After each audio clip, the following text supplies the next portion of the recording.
பிரதமர் மோடி அடுத்தடுத்து தமிழ்நாட்டிற்கு வருகை தந்த நிலையில் மக்களவைத் தேர்தல் முதல் கட்டமாக தமிழ்நாட்டில் நடப்பதை பார்த்தால் பிரதமர் மோடி தான் தேர்தல் தேதிகளை தீர்மானிக்கிறாரா என்ற சந்தேகம் கிளம்புவதாக எதிர்க்கட்சிகள் குற்றச்சாட்டை முன்வைத்துள்ளனர். 18வது மக்களவைத் தேர்தல் 7 கட்டங்களாக நடைபெறவிருக்கிறது.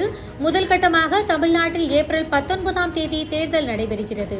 அதனைத் தொடர்ந்து ஜூன் 4ஆம் தேதி வாக்கு எண்ணிக்கை நடைபெறுகிறது.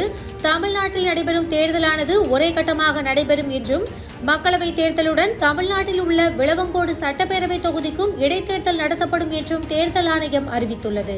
பிரதமர் மோடி அடுத்தடுத்து தமிழ்நாடு வரும் நேரத்தில் முதல் கட்டமாக தமிழ்நாட்டிற்கு தேர்தல் அறிவிக்கப்பட்டுள்ளது எதிர்க்கட்சிகளின் விமர்சன வலையில் சிக்கியுள்ளது. முன்னெப்போதும் இல்லாத வகையில் பிரதமர் மோடி அடுத்தடுத்து தமிழ்நாடு பயணம் மேற்கொண்டு வருகிறார். 2024ஆம் ஆண்டு தொடங்கியதிலிருந்து 5 முறை பிரதமர் மோடி தமிழ்நாட்டிற்கு வந்து சென்றுள்ளார். ஜனவரி 2ஆம் தேதி திருச்சி பாரதிதாசன் பல்கலைக்கழக பட்டமளிப்பு விழாவில் பங்கேற்ற பிரதமர் மோடி பின்னர் திருச்சி விமான நிலையத்தின் புதிய முனையத்தை திறந்து வைத்தார். அதனைத் தொடர்ந்து ஜனவரி 19ஆம் தேதி சென்னை வந்த மோடி கேலோ இந்தியா விளையாட்டு நிகழ்ச்சியை தொடங்கி வைத்தார். பிப்ரவரி 27ஆம் தேதி என் மண் என் மக்கள் யாத்திரை நிறைவு விழாவுக்காக மீண்டும் தமிழ்நாடு வந்தார் மோடி.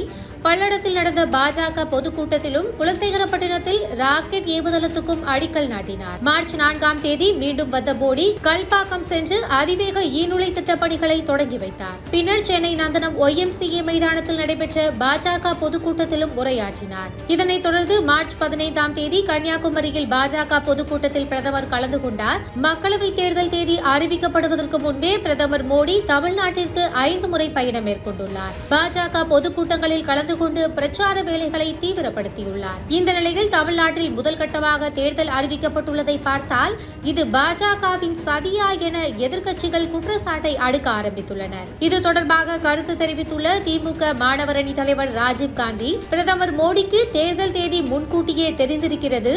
அதனால்தான் முதற்கட்ட தேர்தல் நடைபெறப் போகிற தமிழ்நாட்டில் பல்லடம், மதுரை, சென்னை, கன்னியாகுமரி, கோவை என தன் கட்சி பிரச்சார கூட்டங்களை முன்னரே நடத்தியுள்ளார். இது அப்பட்டமான ஜனநாயக படுகொலை என விமர்சித்துள்ளார். தமிழக காங்கிரஸ் கமிட்டி தலைவர் செல்வ பெருந்தகையும் இதே குற்றச்சாட்டை முன்வைத்துள்ளார்.